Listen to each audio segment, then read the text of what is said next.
Hi friends, welcome back to our channel. இன்னைக்கு இந்திராஸ் கிச்சனில் என்ன பார்க்க போகிறோன்னா சிக்கன் மோமோஸ். வாங்க வீடியோக்குள்ளே போகலாம். 1/4 கிலோ போன்லெஸ் சிக்கன் எடுத்துருக்கோம். இதை மிக்ஸி ஜாரில் ஆட் பண்ணிவிட்டு அரைச்சி எடுத்துக்கோங்க. ஒரு மிக்சிங் பவுலில் அரைச்சி வச்ச சிக்கனை ஆட் பண்ணிக்கலாம். ஒரு வெங்காயத்தை குட்டி குட்டியாக கட் பண்ணி வச்சுருக்கோம். 1/2 கப் கேபேஜை கட் பண்ணி எடுத்து வச்சுருக்கோம். 1/2 கப் கேரட்டை குட்டி குட்டியாக கட் பண்ணி எடுத்து வச்சுருக்கோம். அரைச்ச சிக்கனோட நம்ம கட் பண்ணி வச்ச வெங்காயத்தை ஆட் பண்ணிக்கலாம். கூடவே கட் பண்ணி வச்ச கேபேஜும் கேரட்டும் ஆட் பண்ணிக்கோங்க. 1 spoon ginger garlic paste add பண்ணிக்கோங்க. 1/2 spoon Kashmir chilli powder add பண்ணிக்கோங்க. 1/2 ஸ்பூன் பெப்பர் பவுடர் ஆட் பண்ணிக்கோங்க. கட் பண்ணி வச்ச கொத்தமல்லியை ஆட் பண்ணிக்கோங்க.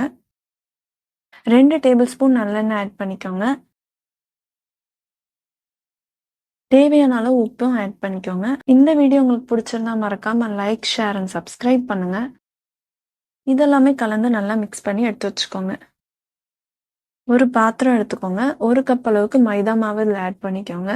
தேவையான அளவு உப்பு ஆட் பண்ணிக்கோங்க.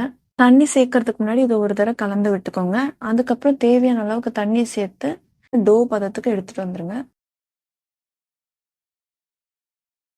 இந்த அளவுக்கு டோவோட பதம் இருக்கணும். ஸ்ப்ரெட் பண்ணிட்டு சர்க்கிள் ஷேப்ல நீங்க கட் பண்ணி எடுத்துக்கோங்க. அது உள்ள நம்ம அரைச்சு வச்ச அந்த சிக்கனை உள்ள ஸ்டஃப் பண்ணிட்டு மோமோஸ் மாதிரி பிடிக்க ஆரம்பிங்க. இட்லி பிளேட்ல ஆயில் அப்ளை பண்ணிட்டு இந்த மோமோஸை அடுக்க ஆரம்பிங்க. வேக வச்சு நம்ம எடுக்க போறோம்.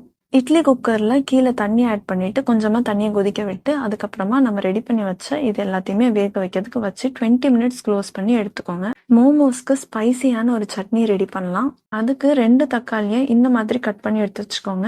6 காஞ்ச மிளகாவை இதுல ஆட் பண்ணிக்கோங்க. 5 to 6 காஷ்மீர் மிளகாவும் இதுல ஆட் பண்ணிக்கோங்க. ஆனா விதையெல்லாம் எடுத்துருங்க. 2 பல் பூண்டை இதுல ஆட் பண்ணிக்கோங்க. இது கூடவே 1/2 கிளாஸ் அளவுக்கு வாட்டர் ஆட் பண்ணி 20 நிமிஷம் கொதிக்க வச்சு எடுத்துக்கோங்க.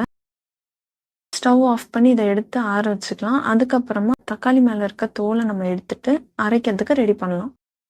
தேவையான அளவு உப்பு ஆட் பண்ணிக்கோங்க. 1/2 டீஸ்பூன் சுகரும் ஆட் பண்ணிக்கோங்க. இதுல இதை அரைச்சு எடுத்தீங்கன்னா கார சட்னி ரெடி ஆயிடுச்சு. சிக்கன் மோமோஸ் ரெடி ஆயிடுச்சு. நீங்களும் ட்ரை பண்ணி பாருங்க. நெக்ஸ்ட் வீடியோல பார்க்கலாம்.